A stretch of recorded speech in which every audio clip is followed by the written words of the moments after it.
Hello and good morning. Welcome, everyone. Thank you for joining me today. For those of you who don't know me, my name is Jordan Bernard. I am one of the founding ministers at Fifth Element Free Church, and I'm really glad that you are choosing to spend this time with us today. And something that I love about this community is that we gather from so many different places and backgrounds. We have different life experiences, and yet for a little while, we choose to come together in this common space to explore and reflect on deeper topics. So thank you for joining me in this moment. So I am actually out in the woods, as you can probably tell, and what I'm going to do is I'm actually going to give my message while taking you guys on a little walk through the woods. So we're just doing something a little different today. Okay, here we go. Before we talk about the power of self-governance, I think it's fitting that we begin just by reconnecting with ourselves. So I'd like to invite you into a brief moment of presence. And let's allow our attention to settle into the body. Perhaps close your eyes if you are able. Notice your breath. Notice the surface supporting you. Notice your feet on the floor.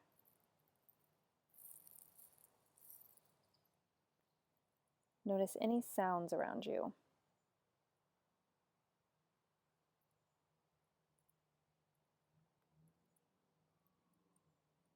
There's nothing to change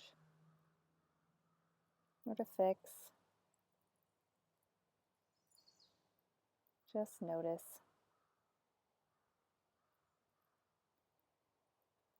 Let's take a slow breath in.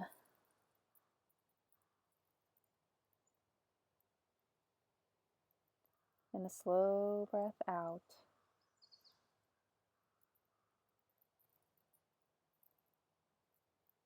Let's do it one more time. Breathing in and breathing out.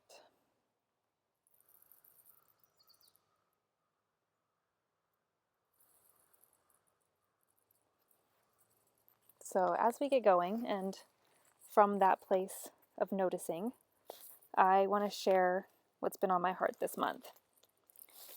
And as I sat with what I wanted my message to be, I found myself continuing to return to a topic that's been on my heart for many, many months. And that topic is what I'm calling the power of self-governance. But not self-governance at a broad level. What I've been wrestling with is the tension that bubbles up in me when considering the responsibility I have to myself and also my responsibility as a member of a community, of a city, a region, and a nation. And also the fatigue that arrives whenever actively discerning how to be in the world and how I want to respond in each and every moment. Because while self-governance often offers freedom, spaciousness, and peace, it also asks something of us. It asks for participation, responsibility, and the willingness to live without guarantees. You see, there are moments when I feel deeply grounded in my choices, when I can hear my own inner knowing clearly, when I feel aligned with my values, confident in the path I'm walking. But then there are other moments when life feels complicated, when the world feels noisy and heavy, when uncertainty comes in. In those moments, I notice a temptation that arises. The temptation to hand responsibility back to somebody else. To let someone else tell me what's right. To let them make the decision. To let another carry the burden of uncertainty. Because there is a kind of rest that comes with that. And if someone else decides, then I don't have to wrestle with the question. If someone else decides, I don't have to live with the discomfort of not knowing. I don't have to carry the weight of being wrong, and I hope I'm not alone in that feeling.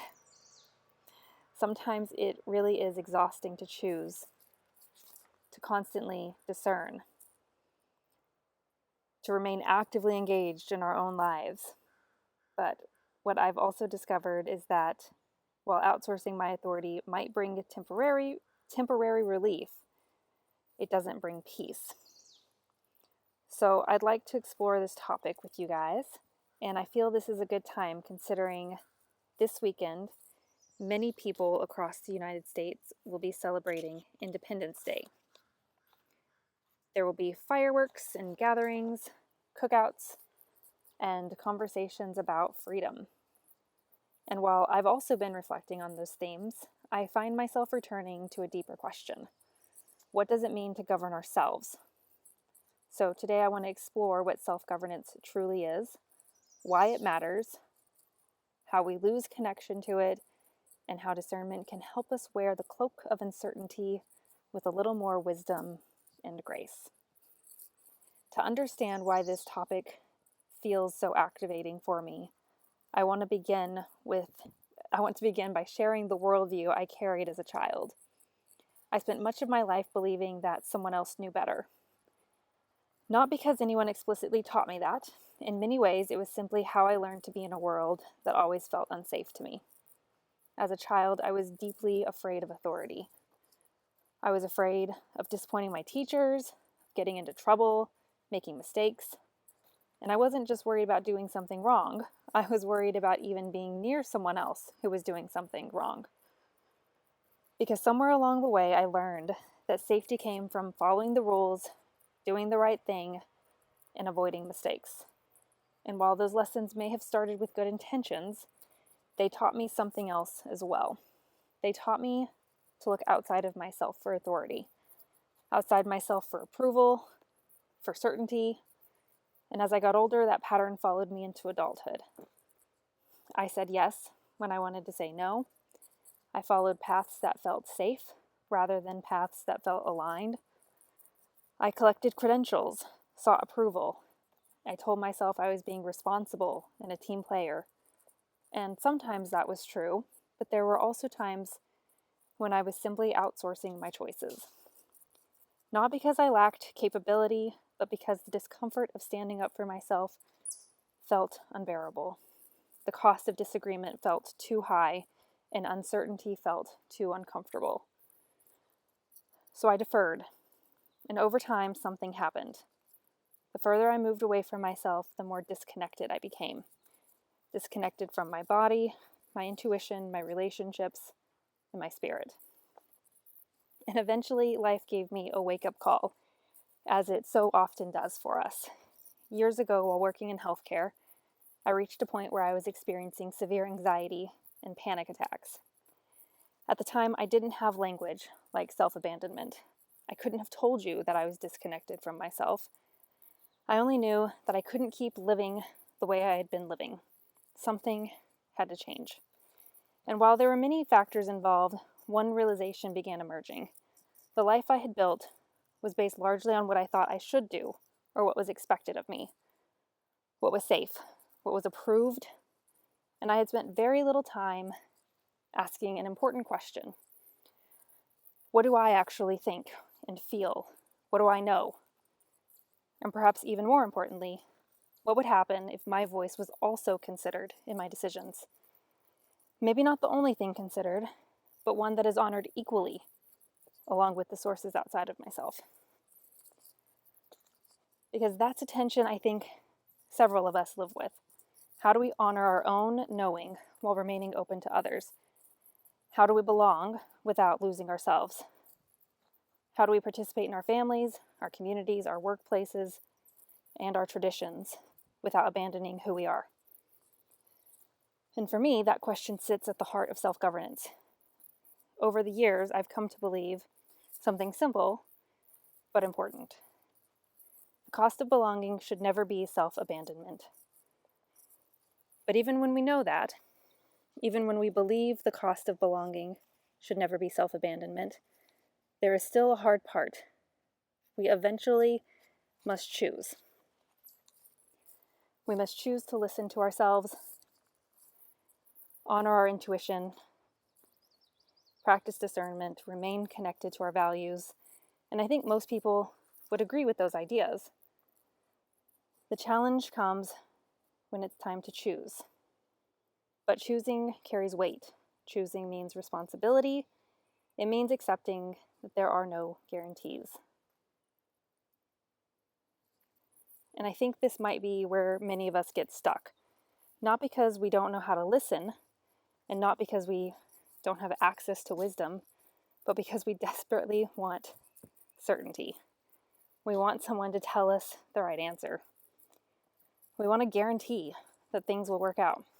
We want assurance that we won't make a mistake. And unfortunately, life just doesn't work that way. Think about some of the biggest decisions we make.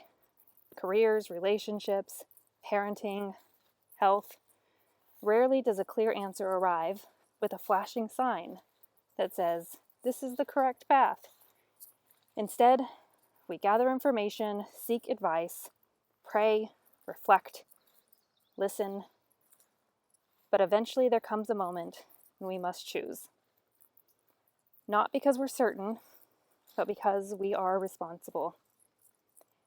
I think one of the reasons people hand away their authority is because it temporarily relieves them of responsibility. If someone else makes the decision, then someone else carries the burden. If an expert decides, we can blame the expert. If a leader decides, we can blame the leader. If society decides, we can blame society. But when we choose consciously, something changes. Now we become participants, and we must live with the outcome. And that can be really frightening. For me, one of the hardest parts of governance has been accepting that there will be times that I make the wrong decision, that I might disappoint people, that I will experience negative consequences. And I might learn later that I should have chosen differently. And yet, over time, I've realized something important. The goal of self-governance is not to make perfect decisions. The goal is to make conscious decisions.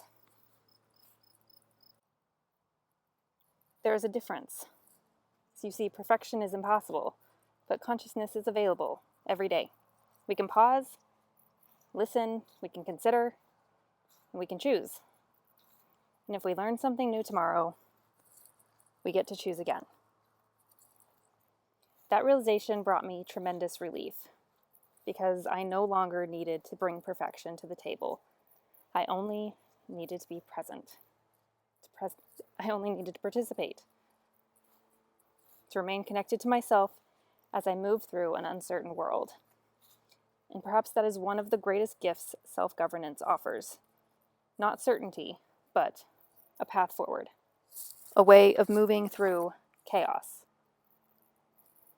A way of navigating complexity, responding when the world feels burdensome, noisy, and unsafe.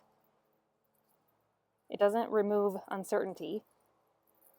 It teaches us how to walk with it. And perhaps that's why I find this topic so empowering. Not because it guarantees a particular outcome, but because it reminds me that regardless of what happens around me, I still have a choice in how I respond. And that choice is powerful.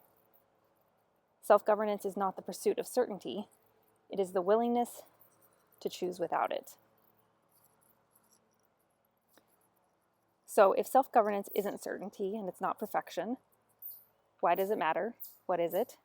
How do we practice it in a world that often encourages us to hand our authority away? It's a phrase we don't hear often. And when we do hear it, we tend to think of governments, politics, laws, or civic responsibility. But what I'm talking about is something more personal. For me, it's the practice of consciously choosing how we respond to life. It's the practice of giving our own wisdom a seat at the table. But make note, I didn't say the only seat. I don't know if our intuition is always right. I don't know that we should ignore specialists, teachers, loved ones, or community wisdom just because it exists outside of ourselves. Quite the opposite. Specialists have valuable knowledge. Our families often know us well. Friends offer unique perspectives, and nature teaches us constantly. The divine speaks through many channels, and all of those voices deserve consideration. But so do we.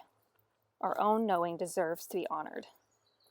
And somewhere along the way, many of us, myself included, stop giving ourselves permission to participate in the conversation. We learn to trust everyone except ourselves, to seek answers everywhere except within. We learn that someone else usually knew better. But self-governance asks a different question. What if your voice matters too? Your intuition deserves to be heard. What if your lived experience contains wisdom? What if God is capable of speaking through you just as readily as through anyone else? See, what I'm learning is that self-governance isn't about rejecting authority. It's about learning how to relate to it consciously. And I think that's the difference. You see, a rebellious person rejects authority outright. A self-governing person evaluates it. A rebellious person says no automatically. Self-governing person listens, reflects, discerns, and then chooses. One is reaction, the other is participation. And I think that distinction matters. Because self-governance is not doing whatever we want. It's not selfishness or isolation or becoming a lone wolf disconnected from the community. In fact, I would argue that true self-governance requires more responsibility, not less. Because once you stop handing your decisions to someone else, you become responsible for your choices, for your learning, your listening and discerning, and the consequences of your decisions. And that can feel incredibly uncomfortable and often exhausting. Sometimes we'd rather have someone tell us what to do. We want to be certain. We'd rather avoid the burden of choosing. But self-governance asks us to stay present and to stay engaged, to remain willing to participate in our own lives. In short, it is the practice of consciously choosing how we respond to life while remaining connected to ourselves, our values, our community, and to God. And I've come to believe that one of the greatest gifts we've been given is the ability to consciously choose. But if the ability to choose is such a gift, then the next question is, how do we lose connection to it so easily and so often? When people hear a message about self-governance, they may assume that the greatest threats are external. They tend to think about governments, institutions, social pressure, expectations of family, the influence of media, the opinions of experts. And while all those things can influence us, I've come to believe that the greatest threat to self-governance is something more personal. It's separation from ourselves. It's losing contact with our own inner knowing. It's forgetting that our voice belongs at the table. I've already shared how some of this has showed up in my life, but I want to widen the lens for a moment. Self-governance is rarely lost in one dramatic moment. It is usually lost slowly through small acts of self-abandonment. It's the moment we say yes when we mean no, the moment we ignore a feeling because it's inconvenient, when we silence our intuition because someone else's voice feels louder, or we choose approval over authenticity. The moment we trade our inner knowing for external certainty. None of these moments seem particularly significant on their own. In fact, many of them can appear reasonable and responsible and even virtuous. But over time, they accumulate. And eventually, we may find ourselves wondering why we feel disconnected, why we feel anxious or stuck or off, even when everything looks fine from the outside. The answer is often simple. We've stopped listening. We've become so focused on external voices that we've lost touch with our own. We've forgotten that discernment requires our participation, and life has a way of getting our attention when that happens. Sometimes gently, sometimes not so gently. For some people, it arrives as burnout. For others, it appears as resentment, exhaustion, illness, numbness, a persistent feeling that something isn't quite right, a sense that we've drifted away from ourselves, not because we're broken or that we failed, but because we've stopped consulting a part of ourselves that deserves to be heard. And self-governance begins the moment we become willing to listen again. Not because we suddenly have the answers or we know and we're certain, because we become willing to participate again, to ask difficult questions, sit with uncomfortable truths, acknowledge that perhaps the voice we've been ignoring is our own, and perhaps that voice has something important to say. Once we begin reconnecting with ourselves, a natural question arises. How do we know what voice to trust? Because if you're like me, there are a lot of voices competing for our attention. Experts have opinions, family members, friends, leaders, they all have their own advice. And if you've ever sat quietly with yourselves, you've probably noticed, even within you, there are multiple voices. There's the voice of fear, excitement, obligation, the voice of intuition. There's a voice that wants comfort or growth. There's a voice that wants safety, and a voice that wants freedom. So where can we look when there's so much noise in the world? And perhaps just as much noise within us. For me, the answer is discernment. Discernment is the bridge between information and wisdom. Information tells us what is available. Discernment helps us decide what is true for us. And I think this is where self-governance often gets misunderstood. People sometimes assume that self-governance means rejecting outside input, and that isn't my experience at all. In fact, some of the most self-governing people I know are excellent listeners. They listen deeply, seek counsel, learn from those who know more, they remain curious, they gather information from many sources. The difference is they don't hand over their authority in the process. They remain participants, not passengers. And one of the most important lessons I've learned is that every voice deserves to be heard, but no voice deserves absolute control. Specialists get a seat at the table, loved ones get a seat, community and nature gets a seat too. But so do I. I believe that's discernment. It's not choosing one voice and silencing the others. It's listening carefully and then choosing consciously. And I want to discuss an important caveat here, because people often confuse intuition with impulsivity. They are not the same thing. Impulsivity tends to feel urgent. It's demanding. It often comes with constriction, excitement, fear, or adrenaline. It's a sense that something must happen right this moment. Intuition feels different, at least for me. It feels quiet, grounded, spacious. It doesn't always tell me what I want to hear, and in fact, sometimes will tell me the exact opposite. But underneath the discomfort, there's often a steady knowing, a calmness, a sense of alignment, almost as if something deeper within me already knows. That doesn't mean my intuition is always right, but it does mean that my intuition deserves to be heard. And this is where discernment becomes a practice, because we won't always make the right decision. Sometimes we'll misunderstand or choose poorly. We'll discover new information later. And I'm very slowly learning that this is a part of being human. The goal of discernment is not perfection, it's participation. It's becoming an active participant in our own lives rather than handing that responsibility to someone else. And perhaps that's one of the most sacred actions we can take. To listen deeply, weigh carefully, remain open, and then ultimately to choose. Not because we're certain, but because we are present. And when I need to remember what this kind of presence looks like, one of the places I return to again and again is nature, which is where we are right now.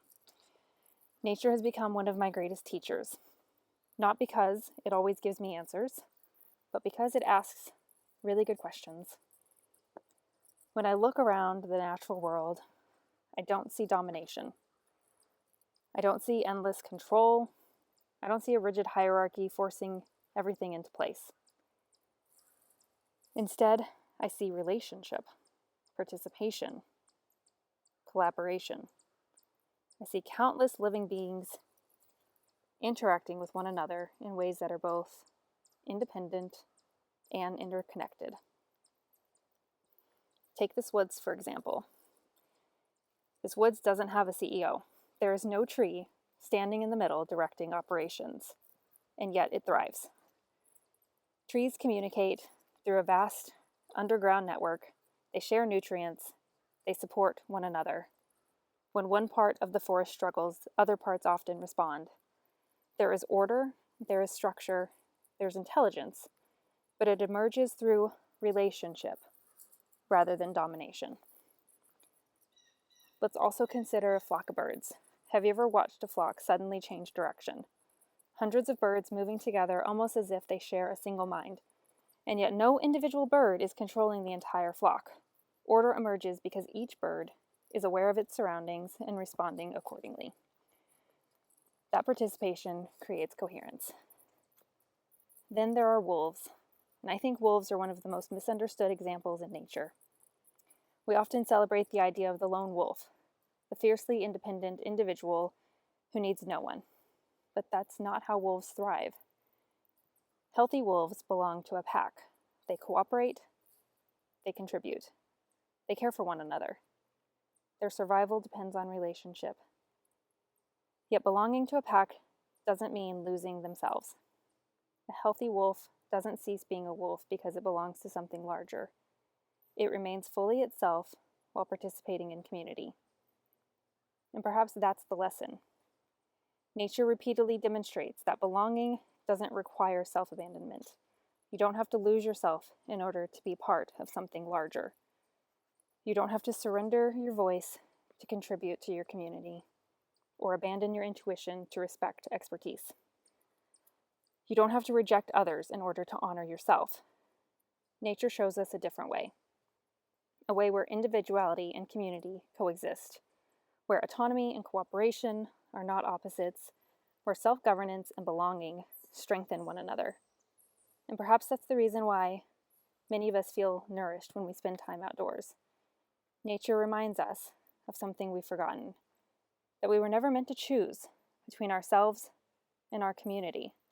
We were meant to learn how to hold both, to stand rooted in who we are, and at the same time remain connected to the larger web of life around us. When we do that, something remarkable happens. We stop asking, do I belong? And we begin asking, how can I contribute without abandoning who I am? That, to me, is the wisdom of nature. And it may be one of the most powerful expressions of self-governance there is. But seeing that model is one thing, and living it is another. So how do we reconnect? How do we find our way back to ourselves once we've spent years looking outside for answers? I wish I could tell you there was a simple formula or a checklist or a guaranteed path, but that isn't my experience. For me, the journey back began with something very simple, not always easy, or rarely easy, but simple.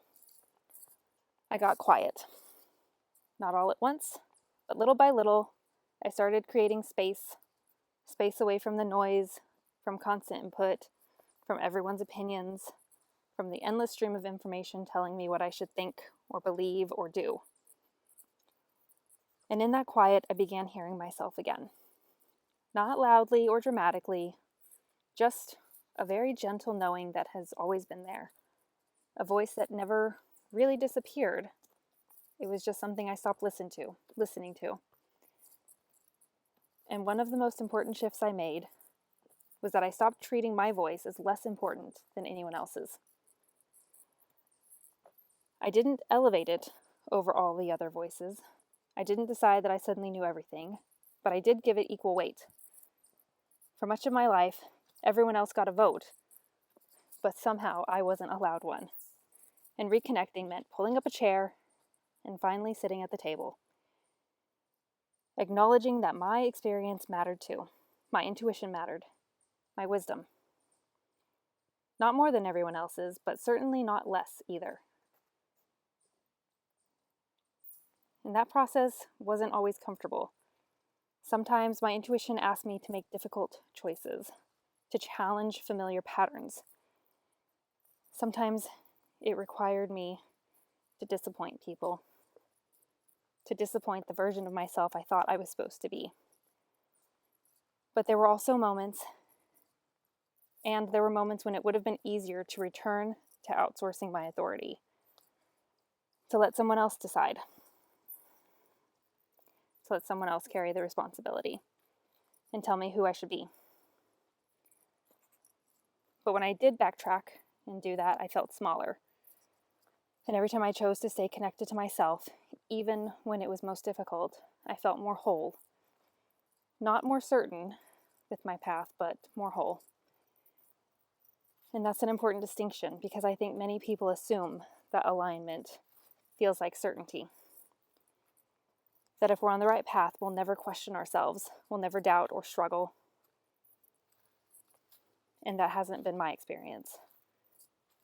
I still question myself. I wrestle with uncertainty. I wonder often if I'm making the best choice. The difference is, beneath all of that, there's a groundedness, a spaciousness, a calm knowing. There's alignment. And over time, I've come to trust that feeling more and more. Not because it guarantees I'm right, but because it reminds me that I'm connected to myself, my values, to God. I'm connected to something deeper than fear. And perhaps that's how we know how we're finding our way back. Not because all the questions disappear, but because we become less afraid of them. We become willing to sit with uncertainty, to listen, to learn, and ultimately to choose. And in doing so, we discover that self-governance is not about controlling life, it's about participating in it. And that brings us back to the question we began with. What does it mean to govern ourselves?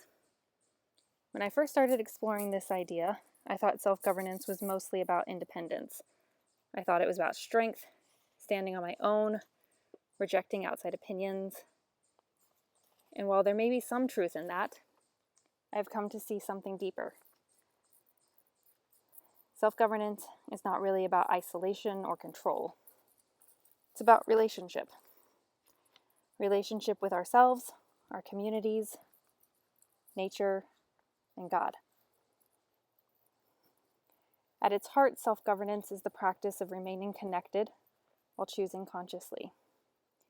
It is learning how to listen without surrendering ourselves, how to belong without abandoning ourselves, how to participate in life rather than simply reacting to it. And that's not something we practice alone. It might begin with us, but it is strengthened through community, conversation, reflection, and the wisdom we receive from one another. A healthy spiritual community does not tell people what to think. It helps them learn how to think, to discern, listen, live with integrity. It doesn't ask people to surrender their authority. It helps them cultivate wisdom and trust in their own relationship with God. I think that's one of the things I value most about Fifth Element Free Church. We're not gathered because we all have the same answer. We're gathered because we're willing to ask meaningful questions. We're willing to learn from one another, to explore what it means to live with purpose, responsibility, and spiritual maturity. The goal is not to create followers. It's to cultivate people who can govern their own lives with integrity, compassion, and discernment. People who can participate fully in their families, communities, ministries, and the world without abandoning themselves. People who can walk their own path while remaining connected to something greater. So perhaps freedom isn't the absence of authority. Perhaps it's the ability to consciously choose how we relate to that authority. And perhaps self-governance is not about certainty, but about trust. Trusting ourselves enough to listen, trusting the divine enough to choose, and trusting that even in uncertainty, wisdom is available. The world may continue to feel noisy, complicated, and unpredictable, but we do not have to meet that world disconnected from ourselves. We can meet it grounded, present, aware, listening, and choosing, one choice at a time. Thank you for walking with me today and listening to my message, and may you walk forward on your path with wisdom and grace, space, and the willing to choose your way forward. Thanks, guys. Have a great day.